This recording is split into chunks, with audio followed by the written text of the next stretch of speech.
Brought to you by TechnoSpark 20 series smartphones. I'm superhuman. नमस्कार, MP तक में आपका स्वागत है। हमारे साथ बालाघाट से भाजपा की प्रत्याशी श्रीमती भारती पारदी उपस्थित हैं।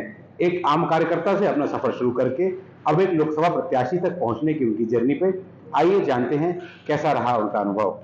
भारती जी, एमपी तक में आपका स्वागत है। बहुत बहुत धन्यवाद दिया। सबको नमस्कार।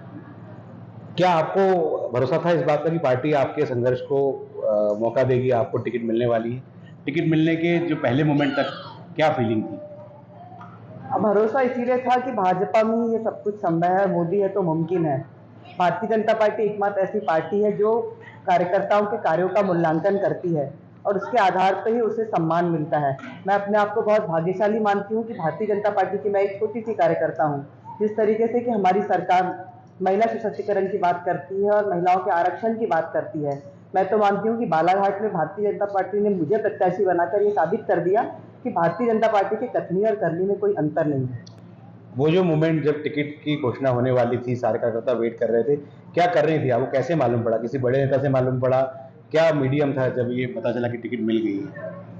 जिस तरीके से सब आस लगाए बैठे थे और सबको एक इंतजार था कि भाजपा की दूसरी लिस्ट कब आएगी, तो मैंने संपर्क तो ऐसा सबसे कार्यकर्ता से हम मिलते रहते हैं, लेकिन टीवी पे नजर थी और मैं घर में केवल लिस्ट का इंतजार कर रही थी कि भारतीय जनता पार्टी की सेकंड लिस्ट कब आएगी।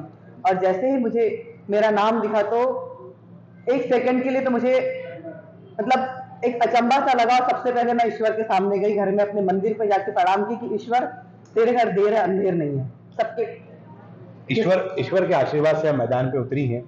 राष्ट्रीय मुद्दे इस बार भाजपा के साथ, भाजपा के पक्ष में दिखते हैं। बहुत सारे स्थानीय मुद्दे भी हैं।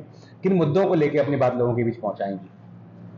जिस तरीके से मोदी जी कार्य कर रहे हैं और मुझे टिकट मिलना, मैं तो यही मानती हूँ कि इस देश में 22 तारीख को राम मंदिर में प्रभु की जो स्थापना हुई है, तो मेरा मानना यह है और मैं हमेशा कहती हूँ कि अब देश में रामराज की शुरुआत हो गई है।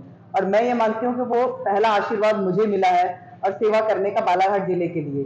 जैसे आप विकास की और मुद्दे की बात कर रहे हैं, तो निश्चित तौर पर जिले के सभी की जनभावना है कि यदि अगर परिवर्तन हुआ है तो सबकी आशाएं मुझ पर लगी हुई है। मैं आपको बता दूं कि अभी मैं भारतीय जनता पार्टी कार्यालय से आ रही हूँ और वहां पर प्रबुद्ध जन और व्यवसायियों का एक सम्मेलन था, जिसमें हमारे मोदी जी के एक मंत्री पांडे जी यहाँ आए हुए थे। तो निश्चित तौर पर मैंने भी अपनी यही बात रखी कि यहाँ पर शहर का क्रीम, चाहे वो बिजनेसमैन हो, चाहे उद्योगपति, चाहे वो बड़ा मतलब व्यक्ति आया हुआ है, तो उनके साथ बैठकर हम बालाघाट के विकास के लिए कुछ अच्छा से अच्छा करेंगे। क्योंकि मैं तो एक निमित्त मात्र रहूंगी।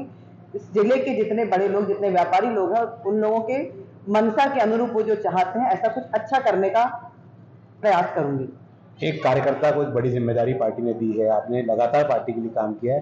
क्या लगता है वैसे ही प्रेम, वैसे ही साथ नेताओं का मिलेगा, वो एक्सेप्टेशन मिलेगी कि सवाल ही नहीं है भैया, मुझे मिल रहा है। और मैं धन्यवाद देना चाहती हूँ बालाघाट सिवनी लोकसभा की जनता का, कार्यकर्ताओं का तो ठीक है, जनता का, कि आपको मैं बता दूं कि सर्वे में मेरा नाम सर्वप्रथम गया था, नंबर 1 पे था। तो निश्चित तौर पर लोगों की अपेक्षाएं मुझ पर है और मैं उस अपेक्षा पे खरी उतरूंगी। ये मैं आपको आपके माध्यम से जनता को विश्वास दिलाना चाहती हूँ। बालाघाट एक ऐसी संसदीय सीट है जिसमें पुरुषों की तुलना में महिला मतदाता ज्यादा हैं। ऐसे में भाजपा ने ओबीसी वर्ग की एक महिला को अपना प्रत्याशी बनाया है। वो महिला जिसने लगातार 25 साल तक पार्टी के लिए काम किया, कार्यकर्ता के रूप में अपनी सेवाएं दी, अब लोकसभा प्रत्याशी हैं। एमपी तक के लिए बालाघाट से अतुल वैद्य।